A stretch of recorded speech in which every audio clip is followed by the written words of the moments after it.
So this is the 65-gallon aquarium I found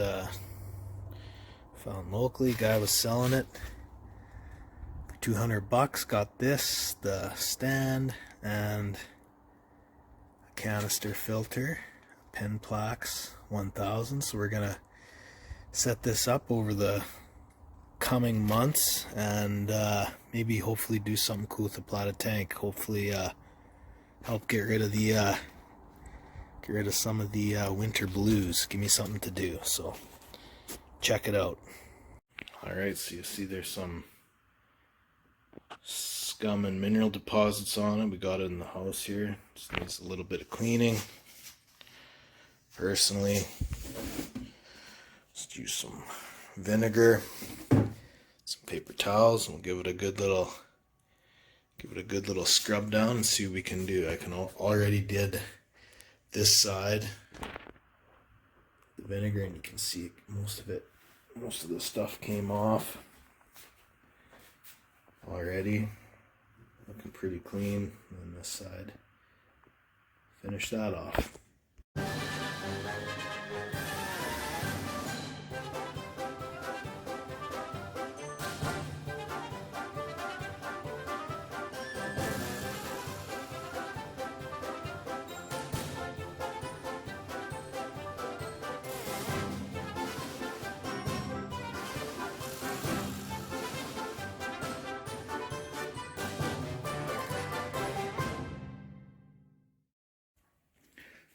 So for the most part, the vinegar did a pretty good job at cleaning most of this off. Still a few spots like down there.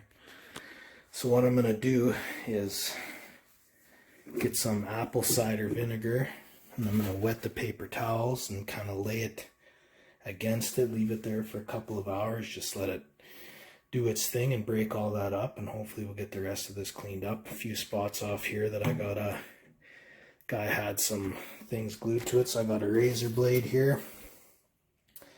So just gonna go like this and slowly peel most of that off, or maybe use some Goo Gone on that. So I'll keep on cleaning. One thing you always want to do when you have a new tank or a used tank as well, is just kind of check the silicone. Just kind of run your finger up and down it. Make sure it doesn't seem like there's any ridges or any spots where it's peeling off.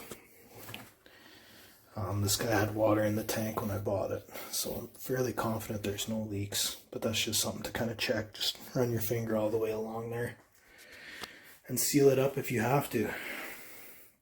Now when I bought this, one thing about it was we have these chips in the corner now. These chips are on the outside, so I'm fairly certain that we can kind of do something about it. So I bought some Stik N Seal. It says the stuff is aquarium safe, waterproof. It is on the outside, so I could use an epoxy, but I'd rather not.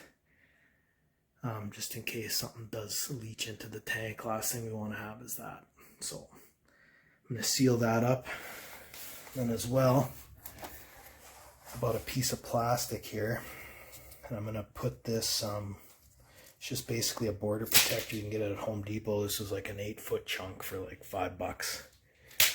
I'm just going to cut it, and after I seal this up, put it on, maybe even paint it black to kind of match the rim, or leave it clear, but we'll see.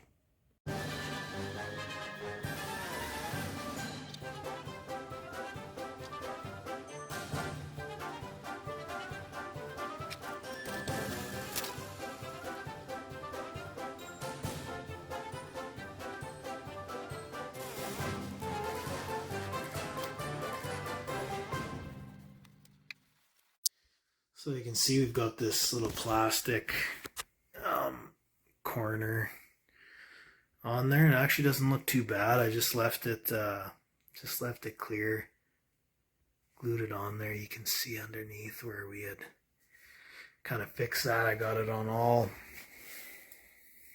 4 sides. Actually, it doesn't look too bad. So next up, I think we'll do a quick water test fill the tank up for a couple days, see if we got any leaks, and then we should be good to go. So as you can see, we've filled this tank up with water. It's been filled up now for about half an hour. Doesn't look like there's any leaks, so we'll leave it like this for a couple days, just kind of check it out, make sure it doesn't seem like there's any water. You can see this is where we had fixed that one corner. Everything seems to be fine. Again, when I picked this up, the guy had water in it, so I wasn't too concerned about doing it down here in the basement. Obviously, if you haven't, if you're fixing a crack or a chip, that kind of thing, and you haven't seen the tank with water in it, my recommendation would be, do it outside, do it in a garage somewhere. If you have a massive leak, or worst case scenario, it just completely shatters, you're at least somewhere where it's not going to make too big of a mess. Yeah, that's it. So now only thing left to do is to stock it up, do some aquascaping, put in some plants, the fun part. So hopefully you guys had some helpful hints from this video, and we'll talk to you soon.